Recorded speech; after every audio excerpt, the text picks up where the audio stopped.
Le Burkina Faso, le Mali et le Niger, 3 pays sahéliens aujourd'hui dirigés par des régimes militaires issus de coups d'État, ont annoncé de façon conjointe leur retrait immédiat de la Cour pénale internationale, CPI.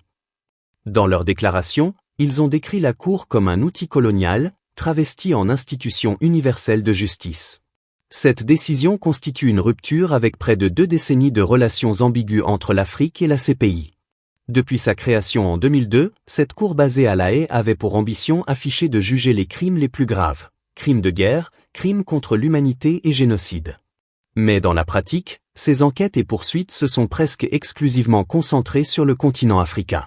Pendant ce temps, des dirigeants occidentaux responsables de guerres et d'interventions meurtrières restaient hors d'atteinte. George W. Bush n'a jamais été inquiété pour les centaines de milliers de morts causées par l'invasion de l'Irak.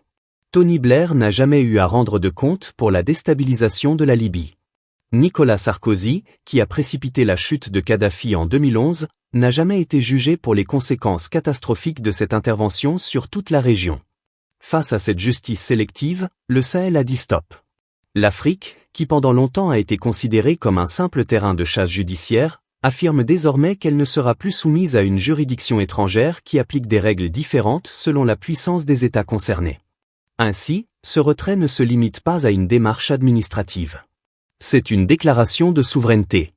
Une rébellion ouverte contre une architecture internationale perçue comme biaisée, où les lois occidentales fonctionnent comme des chaînes et où les tribunaux extérieurs sont utilisés comme instruments de domination.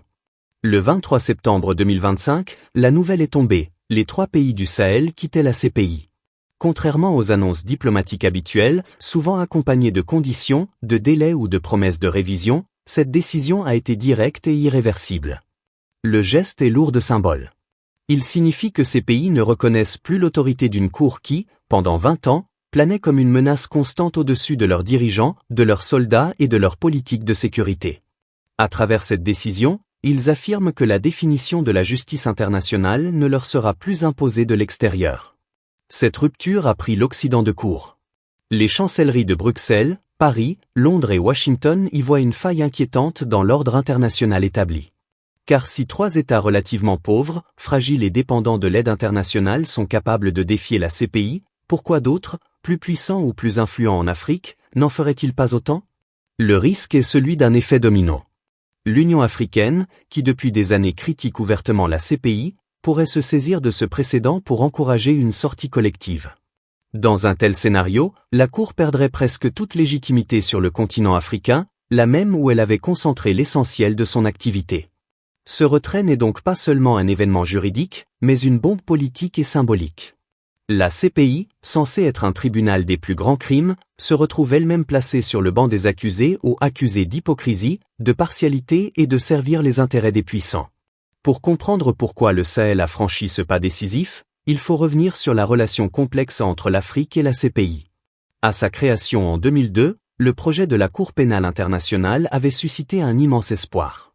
De nombreux pays africains furent parmi les premiers à signer le statut de Rome, voyant dans cette institution une chance de mettre fin à l'ère de l'impunité des dictateurs, des seigneurs de guerre et des auteurs de massacres. L'idée séduisait, une justice universelle, appliquée à tous, sans exception. Mais très vite, l'illusion s'est dissipée. Les premières affaires concernèrent exclusivement l'Afrique, l'Ouganda, la République démocratique du Congo, la République centrafricaine. Puis vinrent le Soudan, la Côte d'Ivoire, le Kenya, la Libye. La carte des interventions de la CPI ressemblait de plus en plus à une carte politique de l'Afrique. Pendant ce temps, les grandes puissances occidentales États-Unis, Russie, Chine avaient refusé de ratifier le statut de Rome. Elles s'étaient ainsi placées hors de portée de la Cour, tout en poussant les Africains à s'y soumettre. Résultat, un déséquilibre flagrant. Des chefs militaires soudanais pouvaient être poursuivis, mais jamais les responsables américains de crimes en Irak ou en Afghanistan. Cette justice à 2 vitesses a provoqué une profonde amertume. Les dirigeants africains dénonçaient l'acharnement contre leurs pairs, tandis que des crimes historiques commis par les puissances coloniales ou le rôle de la France au Rwanda, les atrocités belges au Congo, les violences britanniques au Kenya, restaient intouchés. La CPI apparaissait alors moins comme un instrument de justice que comme un outil d'amnésie, occultant les fautes de l'Europe tout en exposant celles de l'Afrique. Les critiques se sont multipliées. En 2016, le Burundi fut le premier État à quitter la CPI. L'Afrique du Sud tenta de le faire également, avant de reculer. Le Kenya défia ouvertement la Cour après l'inculpation de son président et de son vice-président. L'Union africaine, de plus en plus hostile, parlait déjà d'une « chasse aux Africains ». Le retrait du Sahel n'est donc pas un accident, mais l'aboutissement d'une longue défiance. Il marque le point de rupture d'un conflit larvé depuis 20 ans entre l'Afrique et la CPI. Pour comprendre la radicalité de cette décision, il faut plonger dans la réalité tragique du Sahel. Depuis plus d'une décennie, la région est en proie à des conflits d'une intensité rarement égalée. Tout a basculé en 2011, avec l'intervention de l'OTAN en Libye et la chute de Kadhafi. Les arsenaux libyens ont été pillés, inondant le Sahel d'armes sophistiquées. Les groupes rebelles, trafiquants et djihadistes ont trouvé là une opportunité de s'implanter durablement. Le Mali, le Burkina Faso et le Niger sont devenus l'épicentre de ce nouveau front mondial. Attaques meurtrières, villages incendiés, population déplacée par millions. Aujourd'hui, le Sahel est considéré comme la zone de conflit la plus meurtrière du monde, dépassant même le Moyen-Orient. Dans ce contexte, la souveraineté devient une question de survie. Les juntes militaires au pouvoir ne sont pas nées par hasard, elles sont le produit de cette guerre. Les armées, épuisées par des années de combat et voyant leurs gouvernements civils incapables de contrôler la situation, ont pris le pouvoir. Ces régimes considèrent désormais que toute ingérence étrangère, qu'elle soit militaire, politique ou judiciaire, représente une menace directe pour leur survie. Dans leur discours, l'Occident porte une lourde responsabilité. L'intervention en Libye, pilotée par la France, la Grande-Bretagne et les États-Unis, est perçue comme la cause première de l'embrasement régional.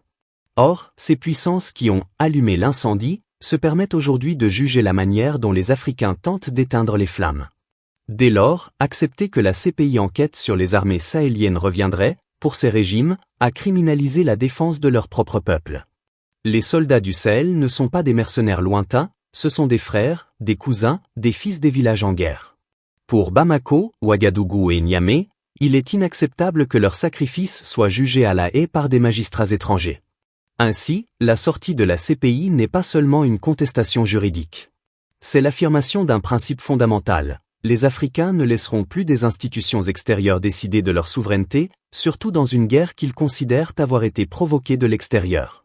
Quitter la CPI pose une question essentielle. Qui rendra justice en Afrique si ce n'est plus la Cour de la Haye? Car les crimes de guerre, les massacres et les exactions ne disparaissent pas avec un retrait.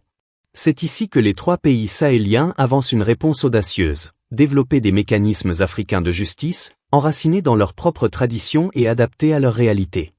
L'Afrique ne part pas de zéro. Depuis des siècles, le continent a développé des formes originales de justice communautaire. L'exemple des tribunaux Gacaca au Rwanda, après le génocide de 1994, en est l'illustration la plus connue. Plus d'1 million de dossiers ont été traités dans des cadres locaux où victimes et coupables se faisaient face.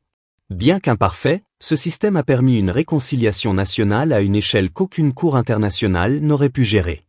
Dans d'autres contextes, comme au Ghana, les chefferies traditionnelles continuent de régler les conflits fonciers et familiaux à travers la médiation et la restauration de l'harmonie, plutôt que par la simple punition. De même, dans le monde musulman ouest-africain, les tribunaux islamiques ont longtemps servi de structure locale de justice. Le Sahel propose de moderniser et d'adapter ses héritages. Cela pourrait prendre la forme de commissions de vérité locale, d'hybrides entre juges professionnels et chefs communautaires, ou encore de réparation collective, reconstruction de villages, réinsertion d'anciens combattants, plutôt que d'incarcération lointaine. Au cœur de cette démarche, il y a un principe, rapprocher la justice des populations. Contrairement à la CPI, lointaine et abstraite, une justice africaine serait rendue dans les langues locales, dans les places publiques, avec des témoins et des communautés directement impliquées. C'est aussi un acte de souveraineté culturelle et politique. La justice ne sera plus importée d'Europe, mais pensée et façonnée par les Africains pour les Africains. Enfin, la sortie de la CPI a des répercussions qui dépassent largement le Sahel. Elle remet en cause l'architecture internationale de pouvoir hérité de l'ère coloniale et consolidée après la guerre froide. Sur le plan africain, cette décision pourrait inspirer d'autres États. Si même 3 pays fragiles osent défier la CPI, pourquoi pas l'Afrique du Sud, le Nigeria ou l'Éthiopie? L'Alliance des États du Sahel, AES, créée en 2023, devient le symbole d'une nouvelle voie africaine, libérée de la tutelle occidentale. Sur le plan global, l'Afrique s'inscrit désormais dans une dynamique multipolaire. En se détournant des institutions dominées par l'Occident, CPI, FMI, Banque mondiale, elle se rapproche de nouveaux partenaires, Russie, Chine, Turquie, mais aussi des alliances africaines régionales. L'Occident perd ainsi un de ses derniers leviers de contrôle, la légitimité juridique. Sur le plan symbolique, c'est une révolution. Pendant des décennies, l'Occident a utilisé ses tribunaux pour imposer son récit moral. Désormais, le message du Sahel est clair, nous ne reconnaissons plus votre monopole de la justice. Nous allons construire la nôtre. Ce geste contient à la fois un risque et une promesse. Le risque, c'est que l'absence d'une structure solide mène à l'impunité. La promesse, c'est la possibilité de créer une justice africaine souveraine, capable de juger les crimes sans obéir à des agendas extérieurs. En définitive, le retrait du Sahel ne marque pas la fin de la justice, mais le début d'un nouveau chapitre, celui d'une Afrique qui refuse d'être jugée par les autres et qui s'arroge le droit de réécrire ses propres règles. N'oubliez pas de mentionner dans les commentaires le nom de la ville depuis laquelle vous nous suivez, nous vous laisserons un cœur en remerciement. Merci d'avoir regardé la vidéo jusqu'à la fin et n'hésitez pas à l'aimer et vous abonner pour plus de contenu enrichissant comme celui-ci.